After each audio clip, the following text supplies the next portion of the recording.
Ibrahimu na Isaka na Yakobo. Muririmbyi niko arimbye aravuga ngo ushimwe kuko utatugize umuhigo wawe. Undi araririmba aravuga ngo shimwa yewe Goligota, shimwa msalaba, shimwa nawe wambanziza we.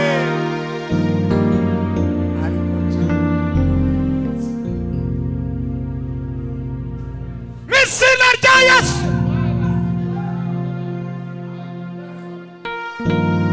yararirimba aravuga ngo yafashe imigisha yose, imigisha yo mu Bumana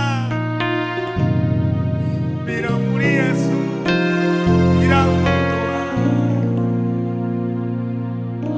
daya mahoro nedore n'ibyishimo.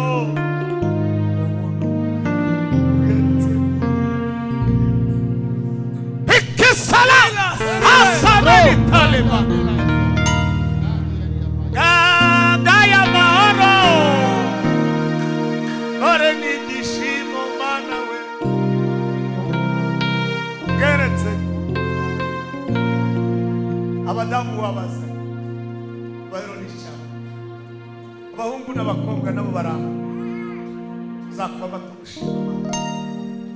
Abagabo ababyeyi batubyaye baraha, abashumba baraha, abakungu baraha, abanyamasengesho baraha, abadukurikiranye nabo baraha.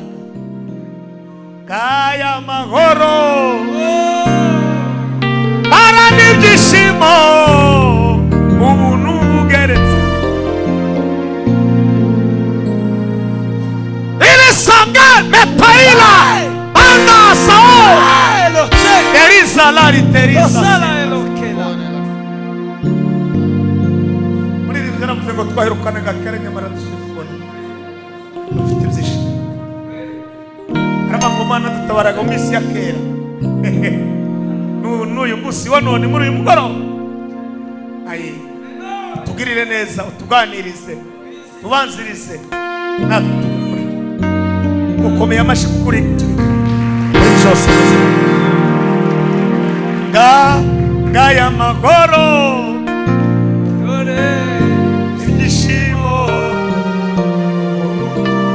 geretse.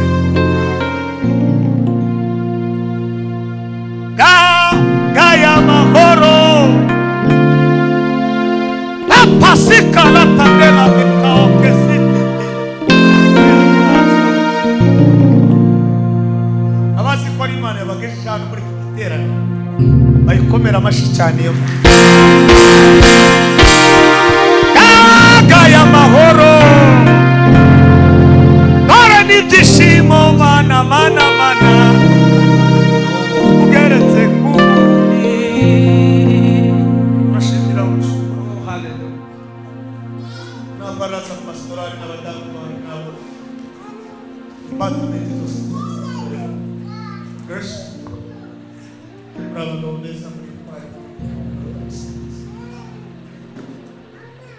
Imana kuba yabagishije hano hari abandi bapfu yewe nari kubaramutsa kwese ariko umuntu muri wese n'umuntu waje kwiteguye kubona wanga twakeye ndakurehera imwikomera manitangire kubasubiza gaya mahoro bijishimo mana reka twakira badukurikiranye online dukome amashi menshi tubakiriye umuntu gutanga umwanya wiwe mutari kumwe data ziwe kandi agomba kugira n'ibindi akora muri abantu beza turabakiriye turanabishimiye kandi mureke tuzakomezanye namwe atari none gusika icyumweru n'ikindi gihe no muri nibature bazoza bashiraho online ibintu byose bikomeze bigira umurongo elotiki abatanzi nitwa Matayo n'amahezi bosa nagira umugisha n'Imana umudamu n'umwe abana bari we n'umuzukuru berukana namwe nda muzukuru turagira ndagira ngo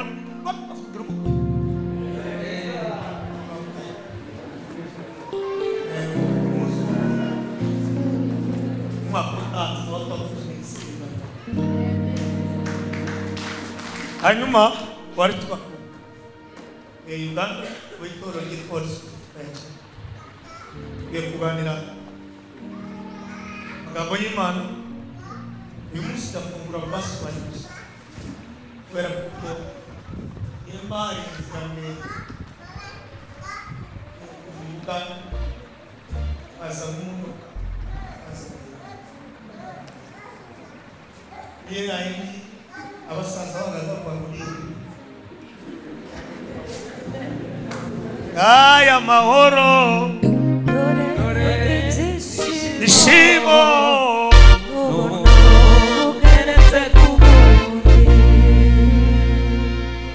sanganyamatsiko y'iki giterane cyangwa se teme bagihaye gushima Imana y'abakuru. Okay, turinjirana na introduction ivuga ngo topic ivuga ngo kuri wowe niho uri wowe niho iyo uri wowe niho nimutizigera gukora izina cyangwa se nibaza gusoma urumva icyo shaka kuvuga uko uteguye topic ikabanenda ucanganyikisha abatesi girakantu gako hanyuma niwinjira muri ibintu ubone gusesira ibintu abantu b'abahanga bazi gusoma turirimbe Zaburi nindangiza ndaririmbamo hanyuma mbone kwinjira mu ijambo turirimbe Zaburi ya 22 umurongo wa 26 abafite ibiswahili ni 25 ariko bafite Bibiliya yera ni 25 umuhanguzi gusoma nahaguruka mwezi microphone ugera ngo asome tarifa Zaburi ya 22 mlango wa 26 wenye wako na Bible ya Kiswahili ama Bible zingine ni 20. Kuna mtu amepata pate kusoma Zaburi 22 ku murongo wa 26 kuri wowe niho gushima kwanje kuri wowe otasi pepasi lokitele bana shirama kopa niho gushima kwanje uturuka nagize abreviation kuri wowe shiraho niho gushima kwanje iyo sereshizaho ariko tubiri so murangize ngushimira mu iteraniro ryinshi gushimira muri grace muri iteraniro ryinshi nzaguhigurira umuhigo wanje mu maso y'abakubaha mambo nzaguhigurira umuhigo wanje mu maso y'abakubaha tukasila banda ate deba nahandi ngomba kuza gushima no guhigurira bakubaha n'abandi bafite izindi zirangire aho nta mwanya ariko muba kubaha bagutaramira ihoze. Dusome Samuel wa mbere igice cya 2 umurongo wa mbere n'uwa 2. Kitabu cha Samuel wa kwanza sura yake ya 2 na mlango wa kwanza hadi wa 2. Samuel wa mbere igice cya 2 umurongo wa mbere kugeza ku wa 2.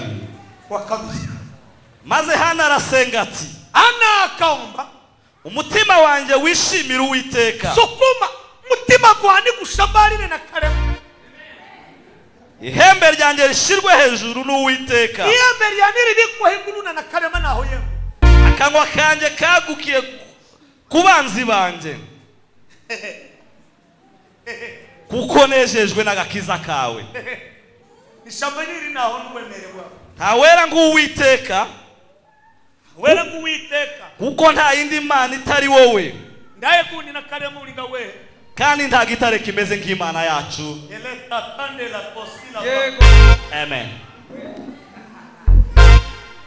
Msaada tena kimbilio, msaada tena kimbilio, msaada tena kimbilio, msaada,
nababsha imbaraga z'abakene nabatabsha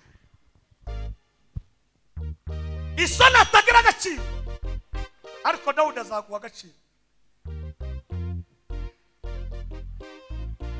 Gasubiyemo imbaraga z'abakomeye nababsha, imbaraga z'abakene nabatabsha. Nubwo Esawu adashobora kugira imbaraga, ariko Dawudi umusazaza Esawu azagira izi. Esawu azagira izi.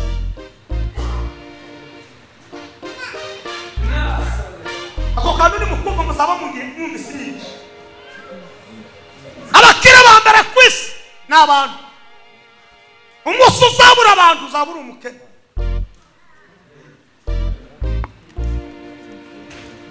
Isi yose abantu benshi bafite abantu benshi n'abashimwe, kubera kuko bagize abantu banamenye no kwagura mu mitwe yabo, bamenye no kubikora.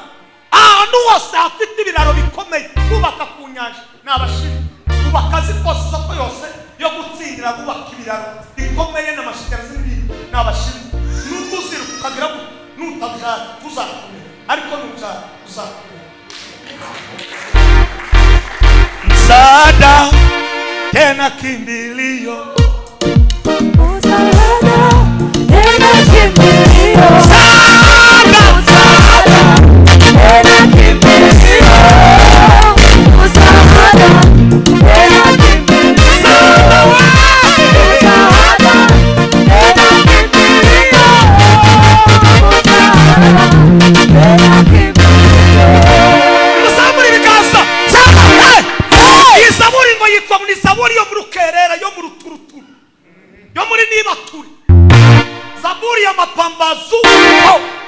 no muri niba bavuganye na revera arambwira ngo bari muri niba umuntu wese ubwira niba turagira izindi mbaraga arwo yigira mu kanisa akayigira no mu biwe abantu bose bagira niba Dawudi ngo yarafite niba ture izaburi ngo yitwa ni zaburi yo mu rutuku zaburi yo muri niba aririmba izaburi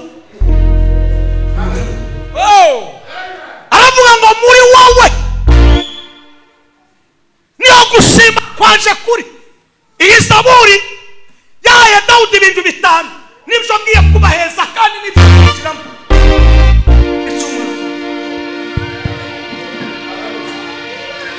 zamuri kigaze hello komera Imana mashi ikintu cyambere yego yamenya kwitwara mu rwego rwo kumuta ariko ntiyatima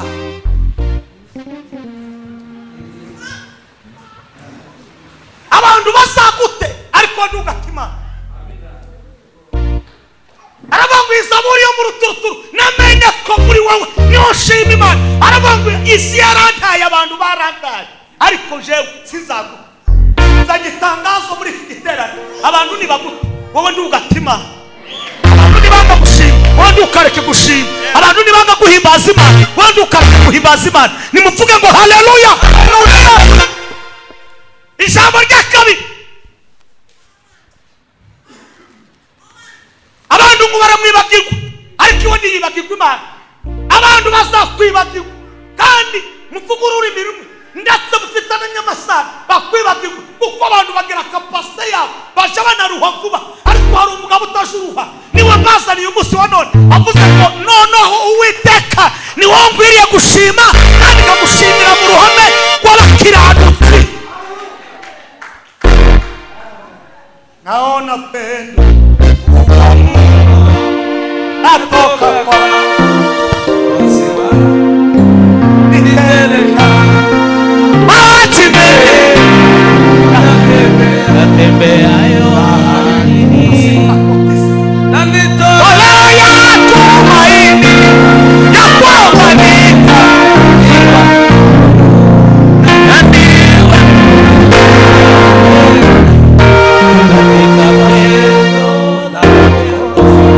isubiyamo abantu ntibakwibagirwa ntukarwara indwara yo kwibagirwa Imana watu wakikusahau kandi bamaze no kukwibagirwa habe n'ubu wari umufite wakazukohereza n'ifaranga ubu yarayikanze usigaye umuhamagara ngo nimero kompoze n'existe abantu ntibakwibagirwa wowe ntukibagirwa iki Imana niye gutanga haleluya yego igufungurira bakwibagirwa haleluya nimuzamura ibiganza haleluya haleluya haleluya udaravuga ngo nubwo bakwibagirwa ariko sintima sinibagirwa Imana sitatupa Mungu sitasahau Mungu honga mambo inasole nababwiye ngo ni password ndimo mibalelo kitalaba kipofu mmoja jina lake Bartimayo ameketi kando ya njia kipofu mmoja jina lake Bartimayo siku moja alikuwa aliketi kando ya njia msaada kipofu mmoja jina lake Bartimayo siku moja alikuwa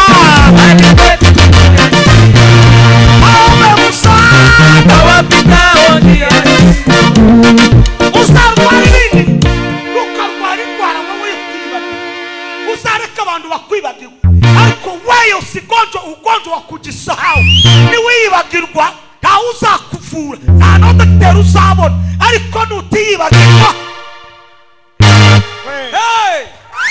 kipofu mmoja jina lake Bartimayo kipofu mmoja jina lake Bartimayo kipofu mmoja jina lake Bartimayo siku moja alikuwa msaada alisikia kelele za watu wengi mno. Alisikia kelele za watu wengi mno. Alisikia kelele za watu wengi mno. Kelele za watu wengi mno. Kelele za watu wengi mno. Kelele za watu wengi mno. Kelele za watu. Nimuzamuri bikazi.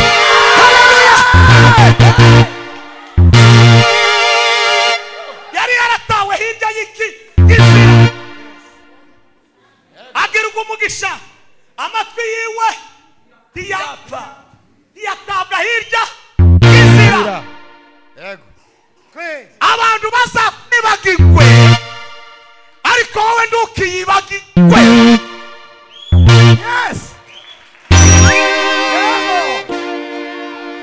Abantu batariyibagirwa nimuhaguruke dutange haleluya. Haleluya, haleluya. Alisikia kelele za watu. Alisikia watu wengi mno. Akaambiwa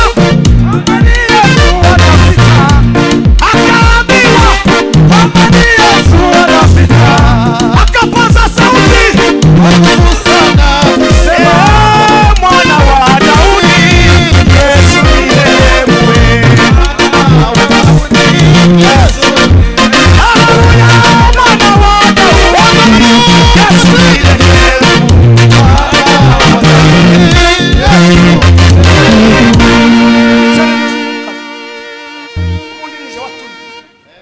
N'abarevera kaba n'abakiriyaho muri namwe aho mugeze na evangeliste mugaragu w'Imana mukunda cyane. Yame tubahaye ikaze. Umve usigonjwa ugonjwa imaze kwibagirwa. Afrika ndizi kuko iyi si Afrika niho hari umuyaga wa mbere, niho hari amafi adaciye muri English. Afrika niho hari ubutaka bugifite amavuta yose, ariko nibandi bavuze induru Afrika. Isi yose yuzuye ibibazo cyane cyane muri Afrika. Kanishira bisha bashitara okay uko nagezo mugisha gusa ayi bonagira migashaniro naho uyu badeta kuyehedeshira kandi ari mu nzira ni wenzira kandi ari mu nzira. Okay ndakora igikorwa reka ngubwire nutegereza kuko abantu basa kuweza finance mutaragira icyo ukora uzirabura kandi urizo ndabibarahira nta muntu uzubona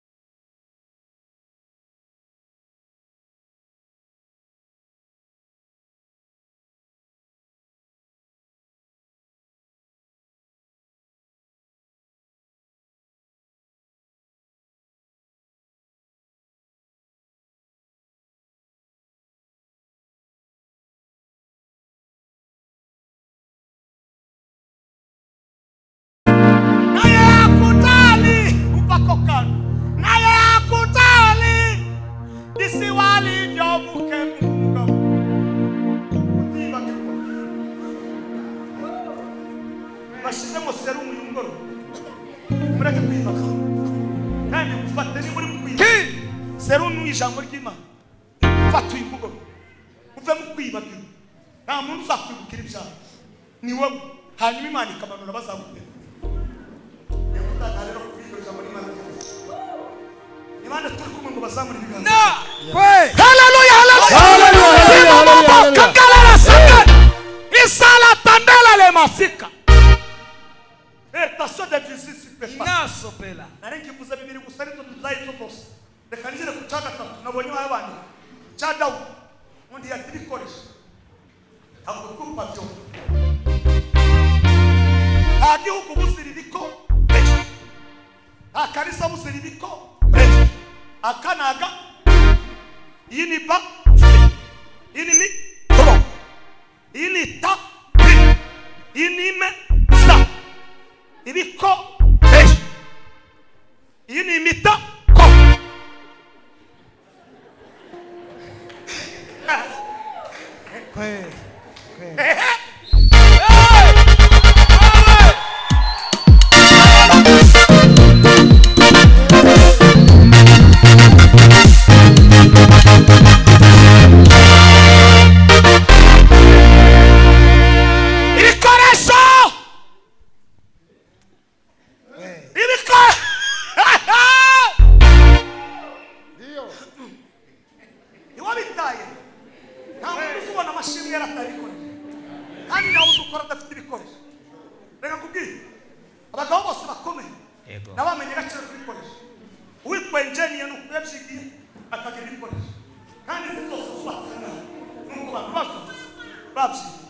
kandi barangiza bagakoresha ibikoresho. Naje kubwira abantu muri itorero yakoze Imana yambwiye kuzakubwira ngo mbere y'uko gushima niba mwarataye ibikoresho nimugorozoke mu itorero hanyuma tuzagenda ku cyumweru bazamukura ibikoresho. Haleluya. Muri kwe musamuri bikaze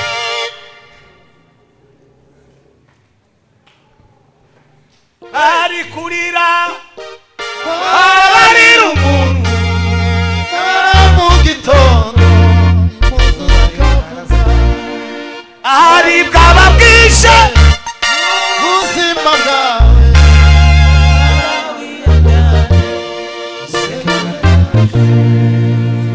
umumato ni kwanda ni kwanda inkoni ni kwanda ni kwanda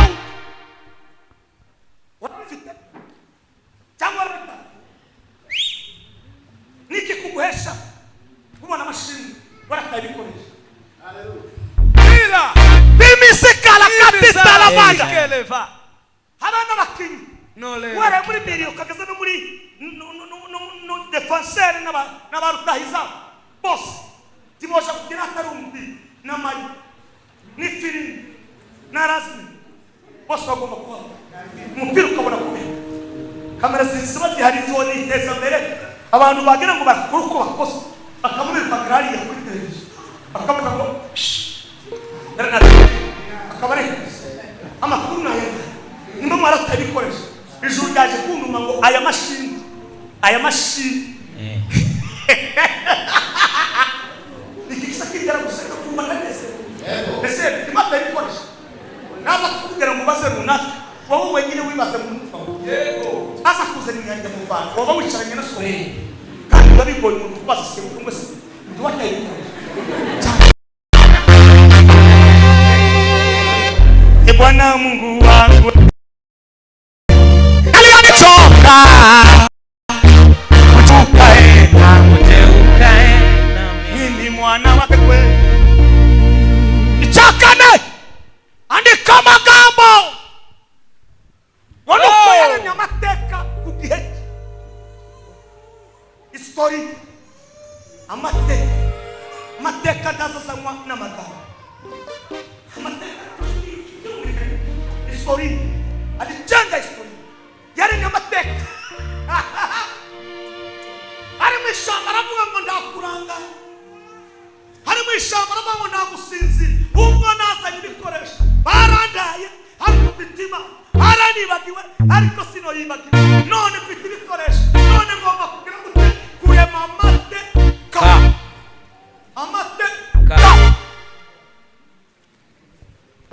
ikisi kinyejana cyo kuvuga cyane ikindi kinyejana cyo kwiremera amateka kuko abagabo bose bashaka kwisi n'abagabo bafite amateka ndagenda uceceke nubwo ubuzi kuvuga igifaransa ariko nda amateka ufite kizagufotera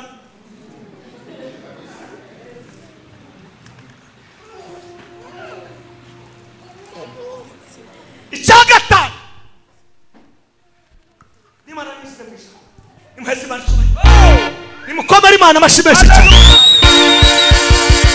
icyagatanu ngo amenya kwitwara muri systeme yaho yarari ntabyo buzira systeme nta n'umuryango buzira systeme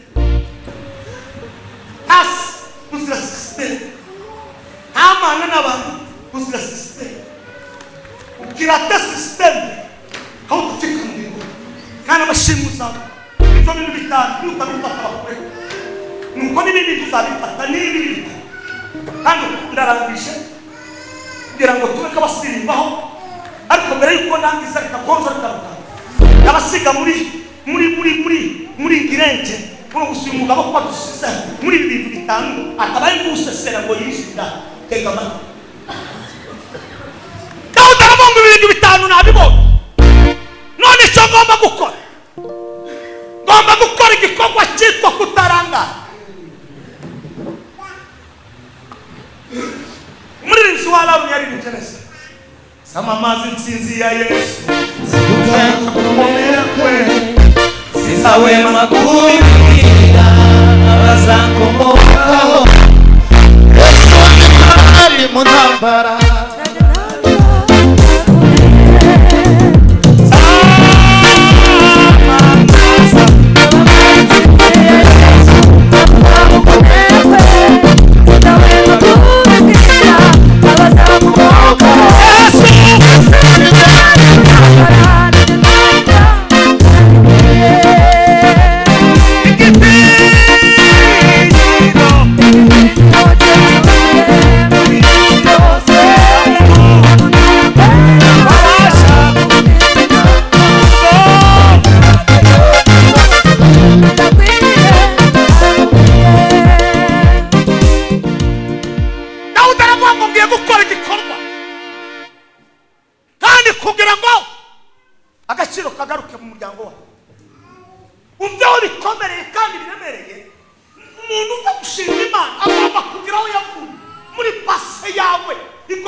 weruka kumukira abashitsi ukiba muri Kongo naho hano wafashe igitanda nk'igihe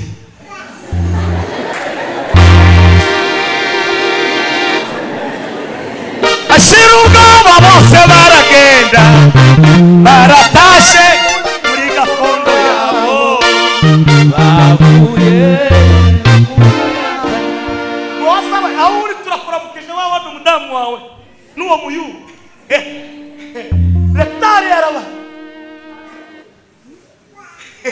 ari mukishuru n'amata rwamatwishyura ngo arangize ibyarite aramesa imyenda yake arapasa imyenda yake ngo arangize atera n'ingwe umugore agatera undi akagera kugira bama binjira mu gikorwa ijuru riravuga ngo ndaho ubwo muhoza ataranga natutwaje reka kubwira impamvu utarabona amashini ahagije aratanga barara kabisa nasa taki yuko abantu uragira se umwaka urashize batarakujana kinyaka mu uraje kandi abagiye ubarushana uwo banyaze none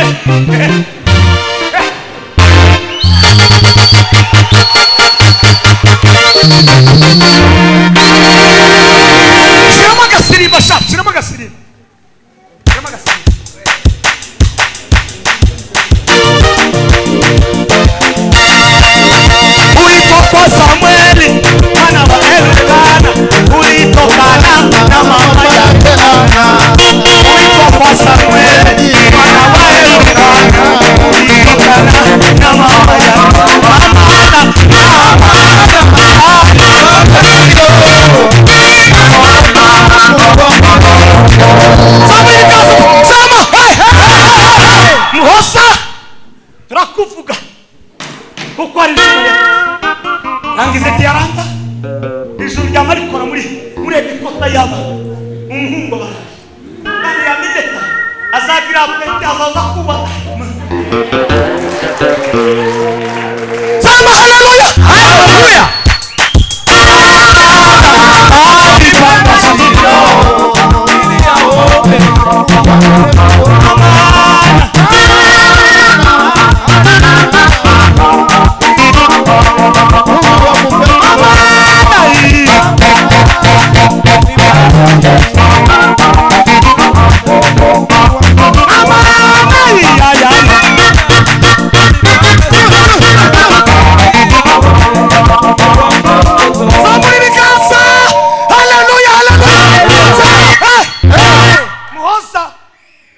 Masina yaje nano nawo kwitara mwana umuntu nano akimane gakoni kakanga kerala tapenda Sokela vaka. sangera lema ari bombe kucana irakomeye magusiri bikomeye bikore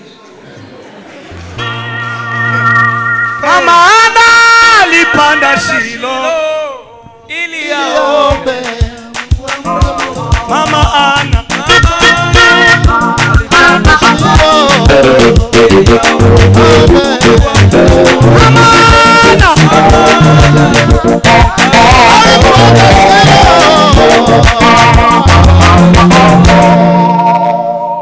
umwana mwara mubonye cyangwa ndi mwamubona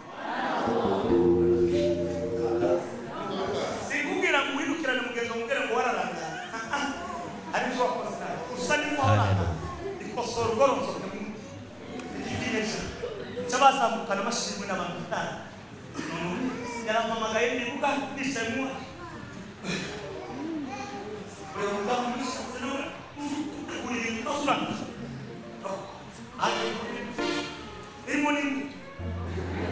umugabo wawe naguha amafaranga yo guhaha ukabure gushiramo amata n'imbuto ukabona udashizemo imbuto uzasange hariya acumbitse ngo heze semwe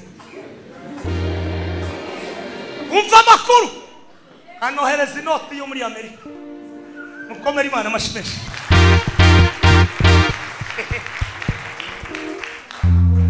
inoti arayohereza kandi yo muri munsi bona bane kurositer ni uzurira ko muca cyangwa ni wera mu ndege wa kayasha ari yo muri munsi urufaranga userukiye kuri mu Mpesa nigitanga kandi ndize kugira ukuntu uzugira ngo wenda ni iki byagiti wareba ugasanga nangaje uyu mugoroba Imana ni gutungura guheza amashimwe ariko gushira muri kici Amen. Amen.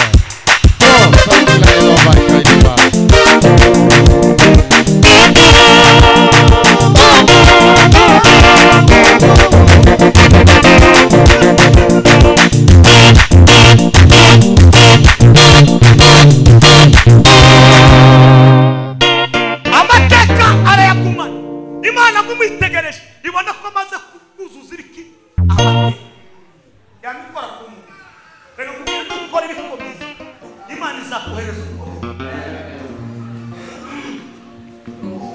icyo yakoze uraho sina ni wowe ikaza bima mambo ikora kwa Samuel umuhungu wa Elukana iramubwira kugenda kwa Yesu umwese hano kugira ngo Imana ibabone izibona refere kubera ibikabyo no kwiyemera cyane ngo soma Bibiliya Dawudi nubwo yakoze amateka Dawudi nubwo yirukanwa ariko ya kuri Imana nubwo Imana niyabonye Dawudi muri iravuga ngo ugende kwa Yesu kuko hari ushaka kugira gute reka kubwira iyo wakoze igikorwa gikomeye ijuru rizaryohereza umuntu uja kukuvuganira kandi yatumwe n'ijuru kuko yatumwe n'ijuru basi wadizo zazuza kugira ngo amashimwe azareme ndatanga itangazo muri uyu mugoroba muri iki cyumweru Imana igukorera ikintu kimwe ikuremera amashimwe nimuvuge ngo haleluya Haleluya. Bibiri kuvuga lisita banda ya sikaso Dove la Samuel fine wari umunyabwenge cyane nini niende kwa Yese? Tena Yese ni ufalume wa Sauli, na nikiingia katika huduma hii mambo yatachanganyikisha na kutakuwa changamoto. Bwana gukora ico gikorwa ishurungurira bari atabaye iramubwira mumbe password uzamuka ni password ngo ni bakubaza uvuge ngo kibige cyo kuza kugera gute gutamba ibita ngo yamazamuka. Reka kubwira niba warabuze igisubizo, niba warabuze inzira yo kwinjira mu bishaka, Imana ikuremera inzira, ikuremera n'ijambo, nimuvuge ngo haleluya haleluya. Oh, iyo abari jewe mwe nari gukomera Imana bashimishije Ningala sangala la tata Nikangala la taya saon Nikangala salala Beisa Samuel Gobara Obaza Sam Isurundi yaku Asana bakuru bose Tijamu Na umutipe Bana muta Isurundi yaku Kukumusa Ususa mwana ba Amashimwe ndazagira imbaraga ariko ijuru ryakuza. Hallelujah, hallelujah.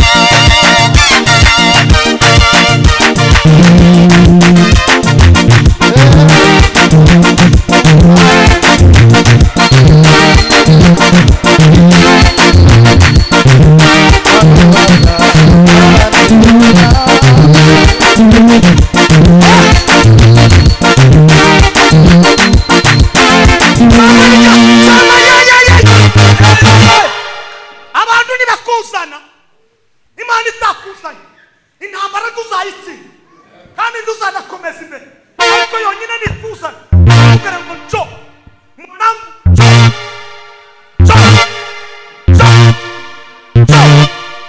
nawe uzakwita. Tangaje uyu mugoroba Imana yonyine ikwishize mu byaha ishaka ko winjiramo.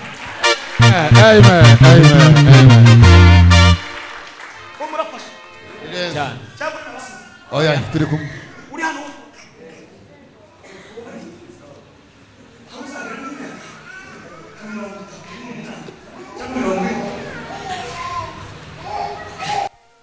nuri yamvuze ariko nawe ne ukuri nawe uri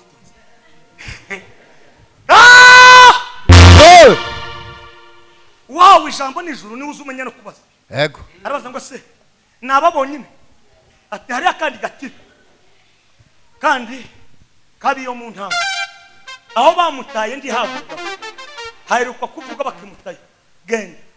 Reka nkubwire aho utawe ndimo kubona amashimwe ugiye gukurwa ugiye kuzana abantu bazatanga. Reka nkubwire abafaransa bazavuga ngo ale watu hawataelewa meretu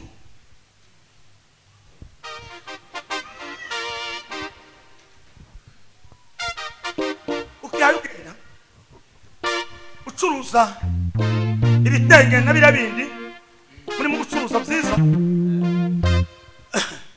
na za kinyozi ukizitangira na dayari baza ngo uyu mutipe nawe ngo yasaza uko arabona ngo na za watermelon azakora mu wowe komeza ale nawe uzitaho.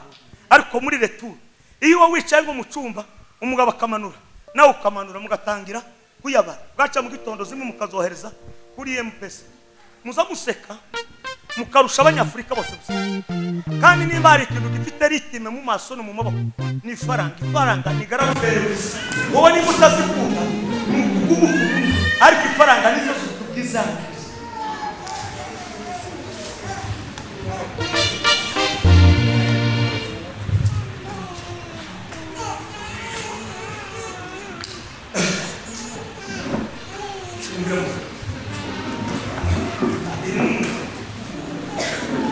Kugera mu season yawe ni kugera aho uzayita zoherezo oba twajana muri kigiterane cyangwa kubona ariko hari season yawe Imana yaje gukora umutangazo icyo gusaba kurangana n'umutima w'abakozi b'Imana werekeje na retratado na evangelist yiye kurangana kuko nurangana ari wo kuvuga ijambo kabwa basubira n'ikada habe n'ukuntu hari abantu kero amaguru y'uko bari kubera ko kwirutse mu byose umudayimoni yavuze mu kuhagarara. Ayo na makuru system Imana izikora muri boye ugize mu gukoresha ubwenge bwawe utakara baravuga ngo iyamagaye abakomeye yamagaye abakomeye Ugikomeza abo yahamagaye ugikomeza abo yahamagaye.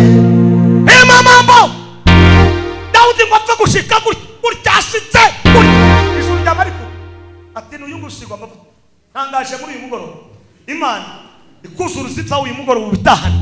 Amen, amen, amen, amen, amen. Ere production reka ndangize muri uko ariko twabase numva nari naje ariko gusiga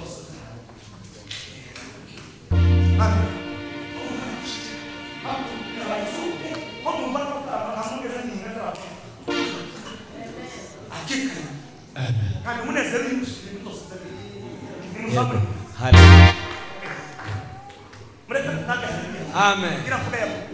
Ni muzamu. Sema haleluya, haleluya, haleluya. Daudi igihe yarakihayiruka isi yamubonye ko ntari uw'agaciro ariko umunsi ijuru yavuze ngo se bahindura ntangaje uyu mugoroba wowe niba ubyize ariko ngo zigiye guhindura.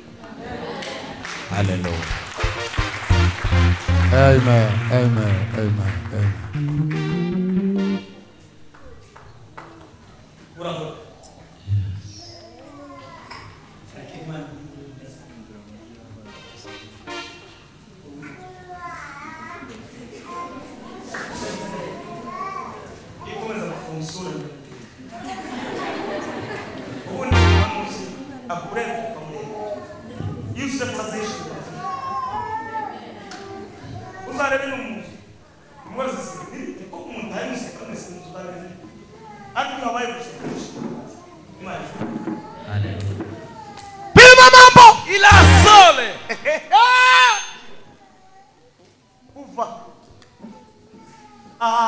Promotion yo kumusura bakuru kumva yinjira muri parelo ya kumva yicagoria kumva atumutu kumva abagore barari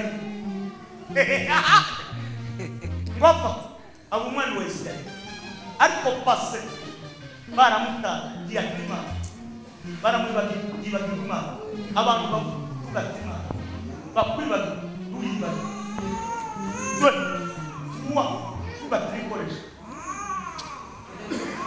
ubutuzi bahaye umugoro nimufata muri abantu bakomeye. Amen.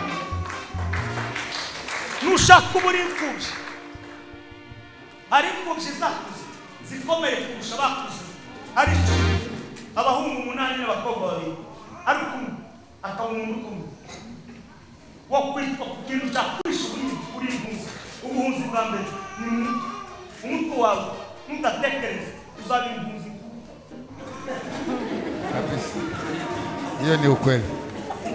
Bema bisubiyamo ni mu mutwe.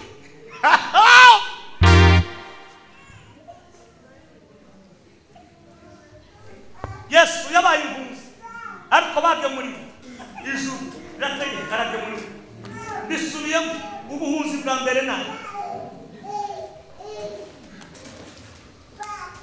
rimwe na rimwe ibibazo bisabwa kugira ngo bikuremere amashini umunsi wavukiye aho wari uvukiye aho ndavuga amazina ntimwari muzi kuko bamwe bova muco mufurero abandi mucaminengo abandi mucabigogobo n'abandi cyabubwira ngo muhurire hano n'abandi muri cura ntimwari muzi. Imana mfite umugambi n'ibintu utarabona ugiye kubibona gusa ntutibikoresha kandi ntiwiyibagiwe. Amen.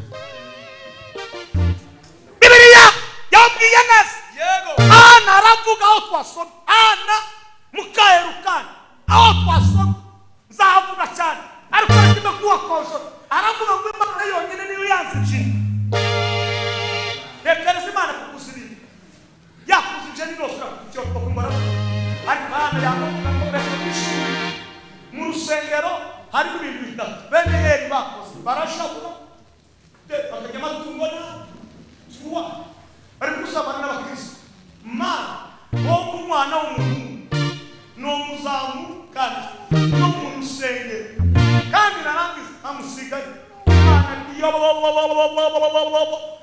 umuntu ngozeho we nta gitekerezo cyiza kiza gihomba kabisa. Tibishoboka. Tibishoboka. Sama mazi nsinzi ya Yesu Ndavuga gukomera kwe, sinzahwema kubibwira abazamuka. Yesu Yesu inkora umusama ananirwa igitinyiro cyecuzuye muri iyi si yose amuntu wa misaba inshoboye zose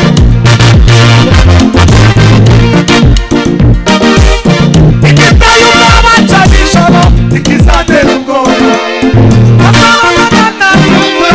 ibirimo icumuriro ubujewe ndafika ndasenya izina rya Yesu arakomeye zamura ikigazi. Oh, hallelujah. Nashimana najua chati ongera uzamure zama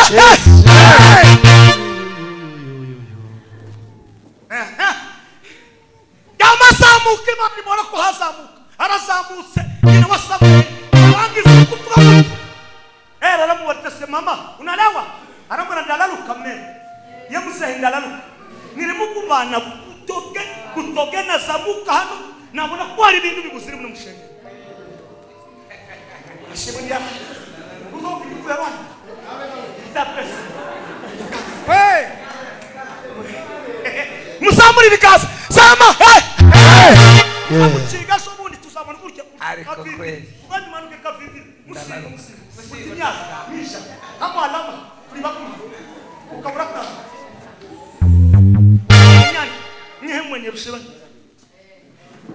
wabadaho wa kuna kamukumu umene rusheba dada nashokulwa wali mwisha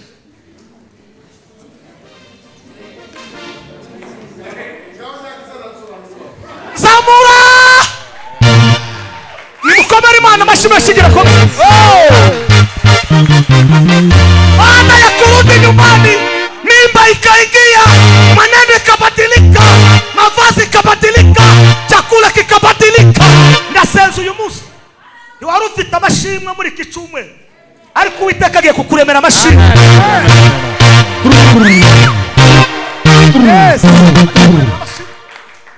Mama Ana isilala tafika bandala kati ngoma musizeye kandi ngo mwaka kutashe bakaja gushima Imana yamubura ngo ikijumi cy'uyu mugore a sino mureka yanimonge iramushungusha abanda iramushungusha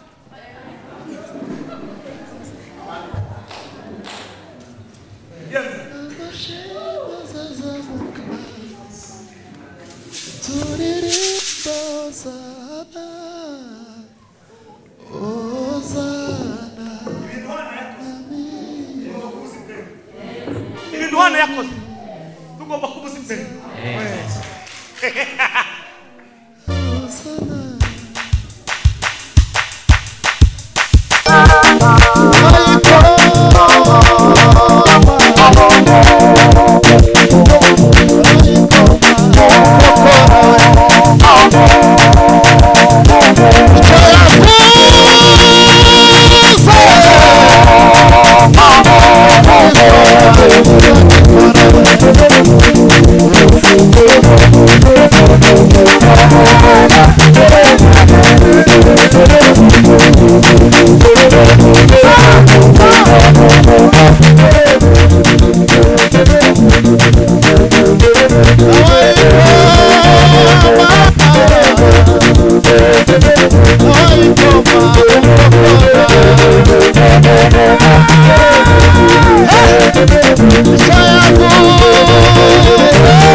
wabye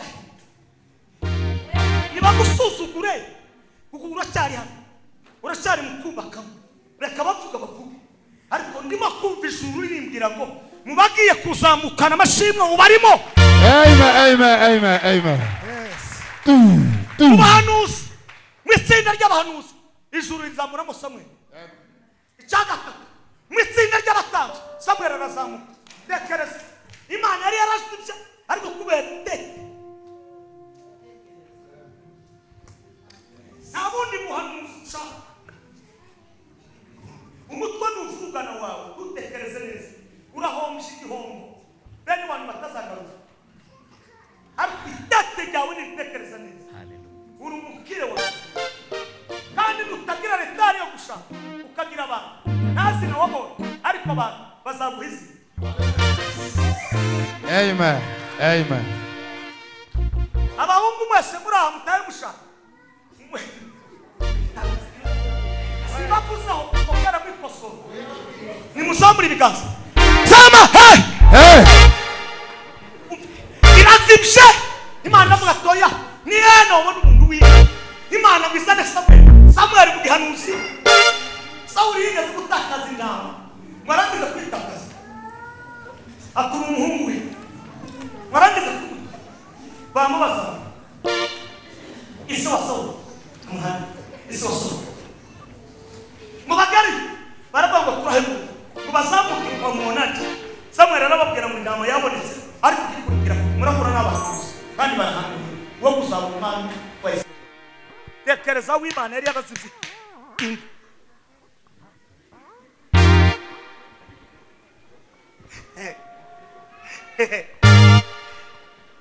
ngiye kurangiza. Hallelujah. Nimureke kugira ubunebwe bwo gutekereza nimuve hasi mutekereze nimureke kwibagirwa.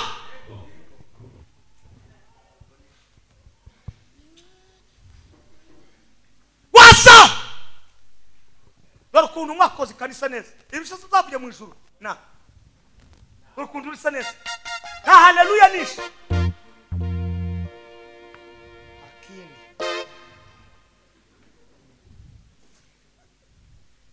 kandi arigezemo banakorera habe na kamera ukuze hazifata nubwo zorozi ibintu byose bimeze neza nta haleluya.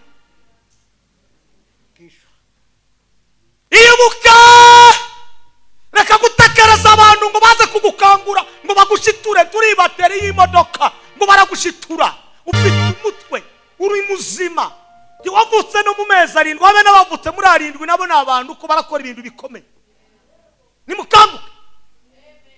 Nta muntu uzubona amashimwe atarahagurutse nta muntu uzubona amashimwe atarakoze nta muntu uzubona amashimwe ataragize yereko. Imana yandumwe ngo umve iyo urangije kubona ibyo wakoze imihigo mwahize mugomba guhigura kandi guhigura si amagambo no gushira mu bikorwa. Imana yangore igitangaza ngo mukomere Imana amashi ntamashi habe nawe iwanyu ndi muyaja ndimuja muyarya kandi ndakoni cyane ukiza cinjiramo amashi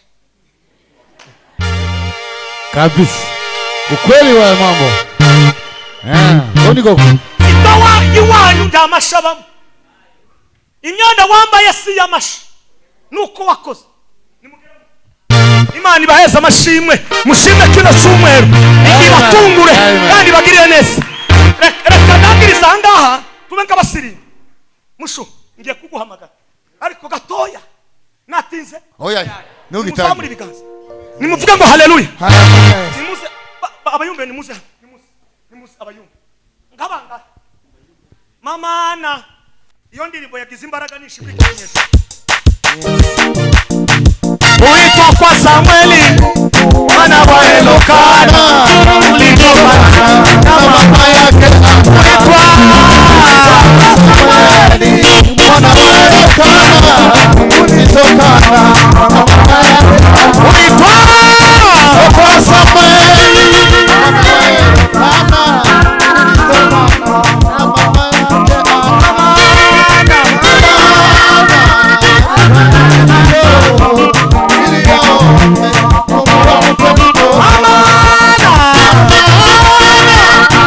ulitokana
warangije umwaka ataraje mu bitaro azamura ikiganza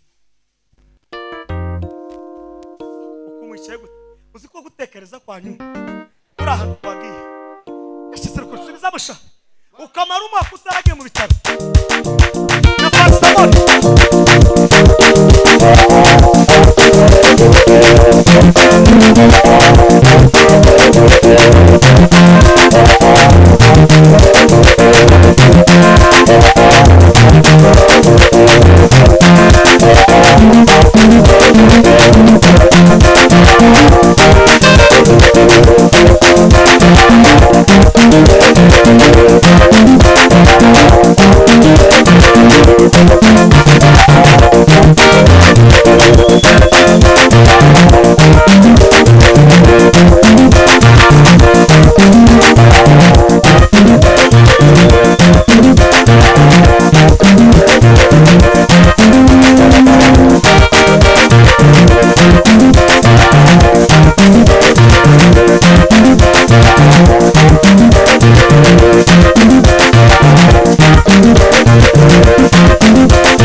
Avukisha amapenda abiri numva ijwi nimbwira ngo dusengera abarwayi. Hakika ya Mungu. Abarwayi mwese nimutambukirane imbere. Muhagarare imbere. Subiza amasha.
Dusenge mu izina rya Yesu.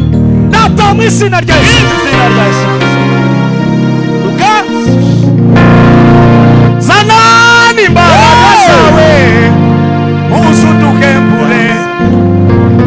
Uratuririya amasa heze. Amasa heze ya. Zanani imbaraga zawe.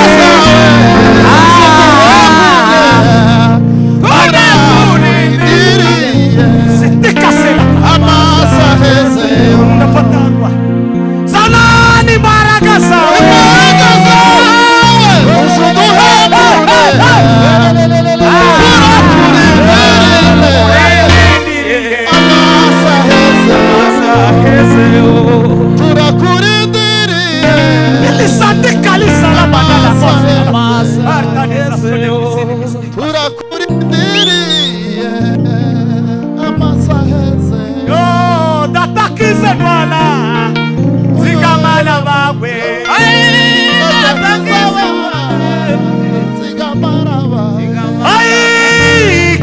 Kiza Mungu zigamala bawe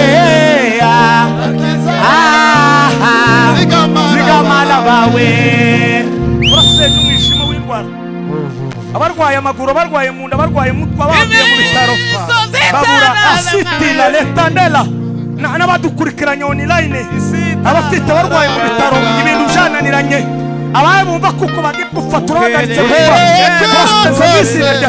lisitiki sila bana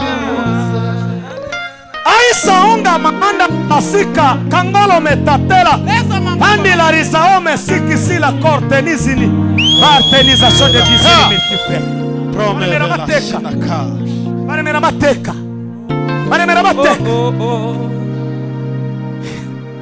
nije waundi waondibere yawe usuye amarira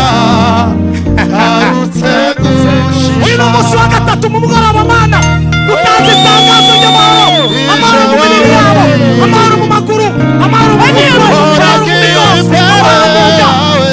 soka w'umwishima soka mw'izina ryesu mw'izina w'umwishima wasoka unoka mara moja isaletari izala korbe Enesikisila kwa tingalama Isitalama Asika kongala le tatane Eka citation de vis Ili sangala le sanga Bima soki sitala rebarisa la kora Esara kora Ai nukuri arakora Nukutara sumizwa Tuzakuku mutima Yesu Ara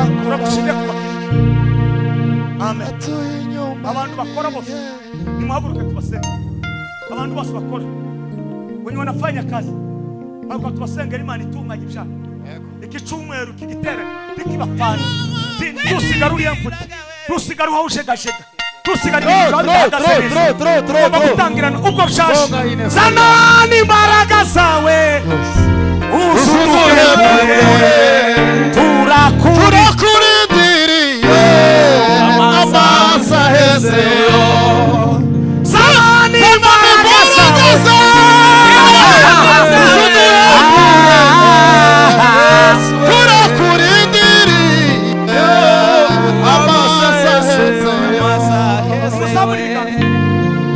ndasenze amaboko yose akora wagiriye neza Yusufu wari Matayo ngo kugeza n'uyu munsi wa none aracyari kofu wagiriye neza Kalebu wari umunyamahanga warabivuze ngo amaboko akora ngo yendayo uzayaha umugisha natanga tangazo rya mbinguni kuyangira kuno muregerege kose uganda ukore bisomeza uganda uyerekane isalati kabanda osinitaliza lalo mesi kabanda arteniza sore sini ikao kaisi tabanda ibishegashega birekure ibyafasha ibintu byose bigenda neza abakora muri kinyozi abacuruzi abakora restaurant abakora ibyo bakora byose abafite kwina bizalari masika abatayeri barahangaha imbaraga zisumba byose ukuboko kuwiteka Imana lenga engala la engala silalo menga eyolo lo saenda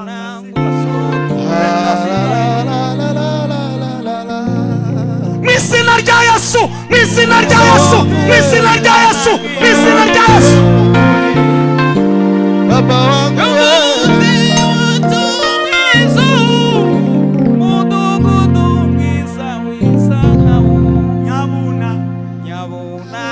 turagushimiye kuko utabaye kandi mw'izina rya Kristo sha subiza ahandi waruge ahandi waruge inaso lelo kitele mw'izina rya Yesu. Yes.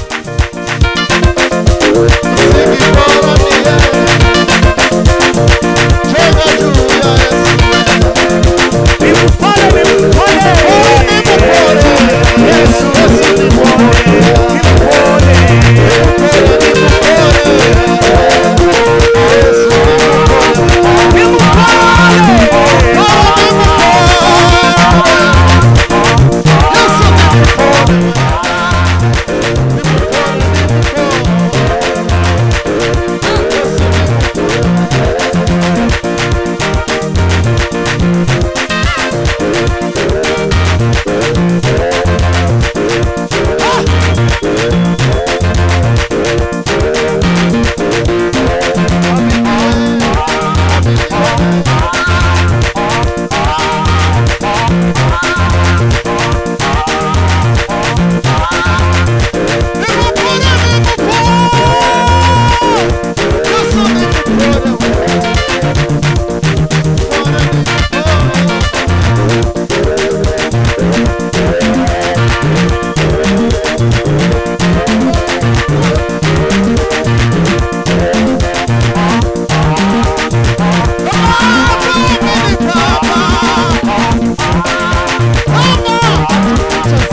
mwira wa Yesu.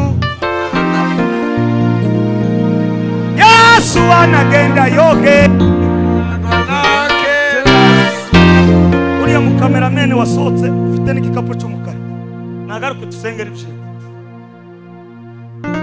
Alo kameramene Yesu.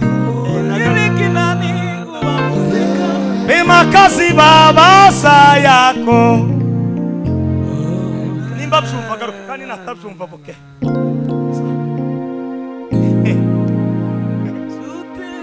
Yes.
Oh, hallelujah.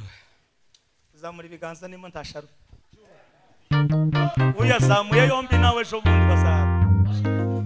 Misina rya Yesu. Ya. Baba Mungu tengeneza njia. Baba. Tengeneza. Imizozitana bemwe. Isika kotaliza la banda mobe siti sila ubuye umunsi wa none uherekera kandi bwo bakeneye mu bijanye n'ibikoro bacira inzira turagushimiye kugiye kubikora kandi ubarinde zilatika Mandela Rimania turagushimiye kubagiriye neza kandi kutabara mwizina Elisitale Mandilariza urakoze kukutaba kandi kubagiriye neza mwizina rya Kristo. Hallelujah. Amen.